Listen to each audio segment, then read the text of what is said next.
So by the time this video comes out, the video I made before on new robots might hit 10,000 views, and that'll be the first video I've ever made to be able to hit that number. And also, I've got over 500 subscribers. I just wanted to say this to thank you all so much for giving those videos a quick check, and I'm really glad everyone enjoyed it. Without further ado though, I thought, let's do another video talking about BattleBots and share the positivity. Coming in June, I'm looking forward to seeing what's to come. So let's look at 10 returning teams that I am looking forward to seeing. Actually, before we get into this, while I'm not listing them, I am saying this: Bite Force is the one I'd have money on for winning the Giant Nut again. And now we start with Tombstone. Obviously, we got to talk about Tombstone. It's practically the face of BattleBots at this point. No matter what happens, no matter who it's up against, Tombstone messes up every robot it's up against. It is a horrifying design. And really, that's the cool thing about it. As it goes along, it just gets more and more deadly. First off, it was already a powerhouse, and then it comes along with bigger bars, and this time it's even more compact to deal with the issue of it slowly falling apart as the series went on. This thing could be more reliable. And, oh god, can we talk about Ray for a second? He's done. He's done. And he took a chunk of the floor with him. Sorry about your floor. Honestly, the only thing I want to do is I want to pull off one of those fists that's attached to it. They said if I pull one off, I get to keep it, so it's going to go home and on my trophy shelf. I think that's... Yeah, that's what I thought. Ray is amazing. He is perfect, and I adore seeing him on TV.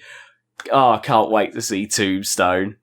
And then we have, in my opinion, the king of the drum spinners. I'm sorry, Copperhead, I really wanted to include you in the last video. Minotaur!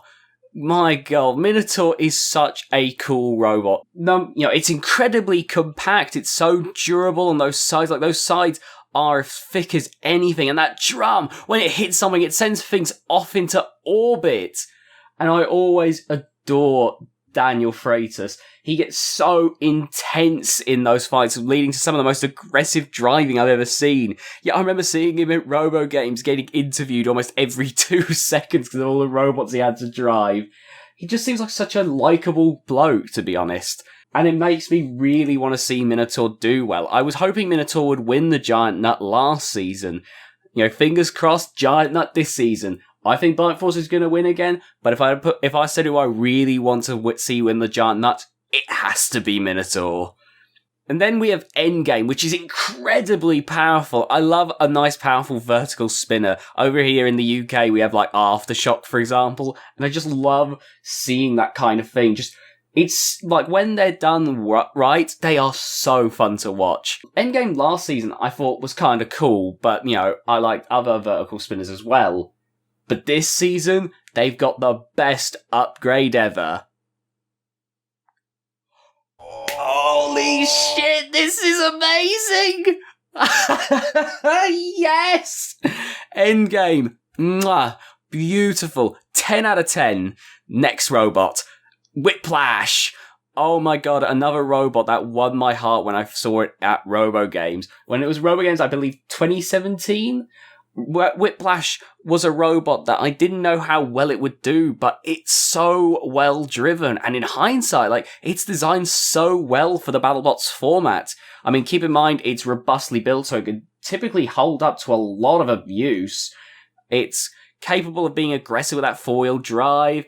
It can maintain control with a lifter, throwing robots all over the joint, and while not amazingly damaging, that disc does give them some damage points. So in reality, that's a judge's wet dream. Normally they say don't let a right go to the judge's decision, but I think Whiplash is the biggest exception to the rule. Then you got Petunia, a wonderful crusher that, more of a pincher last season, I hope has got the crusher to be a little bit stronger this season. But the thing that really won me over was the fact that Petunia had a very durable wedge. It was taking some pretty big spinner hits and managing to survive quite nicely.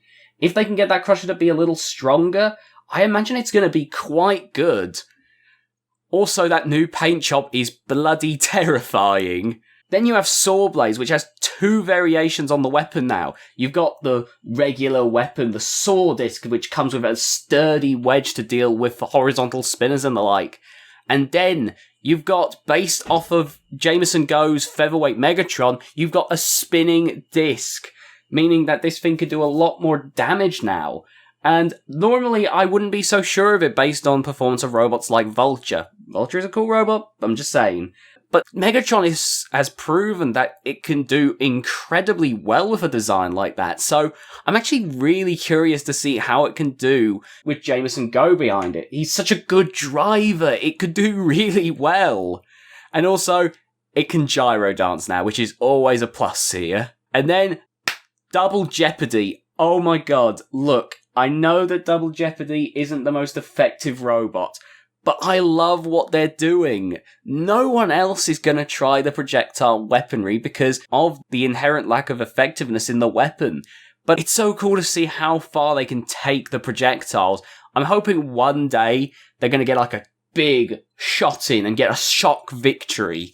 You know, maybe it'll happen this season. That's the cool thing about something like this. You don't find it anywhere else. And so if they get that big victory, like, that is going to be, that is something we'll have never seen before. I fully support Double Jeopardy, and I really hope that they continue to ride on with this design.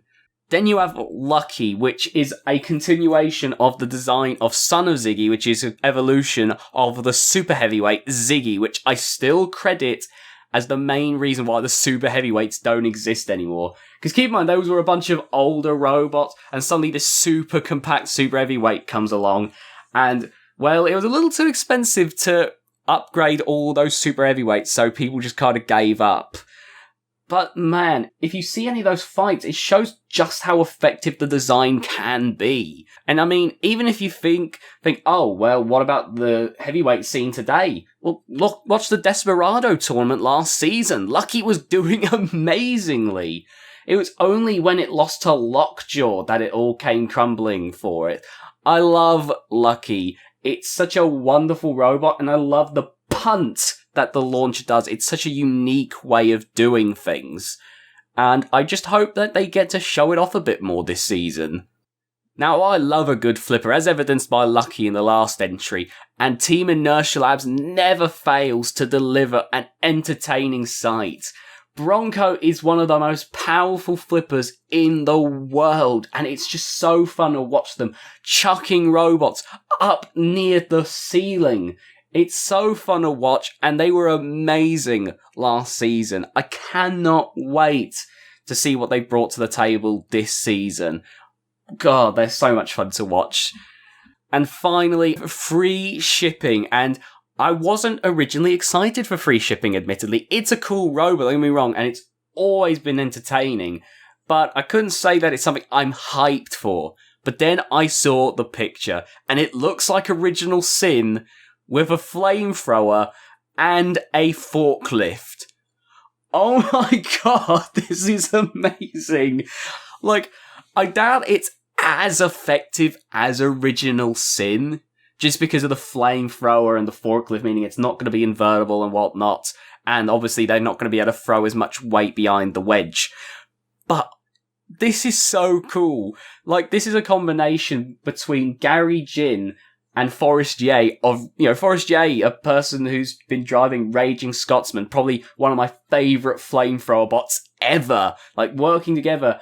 And free shipping was so cool last season with its flamethrower and forklift, and now that it's more like Original Sin and thus, I imagine, more competitive, I can't wait. It's gonna be so much fun to see. Like, it's going to be a bit terrifying if it is even half as effective as Original Sin. I'm just saying that. This could be a dark horse. And there we go. That's 10 robots that I'm excited to see in BattleBots. Thank you all for watching. Sharko, Sharko, Sharko, Sharko, Sharko, Sharko!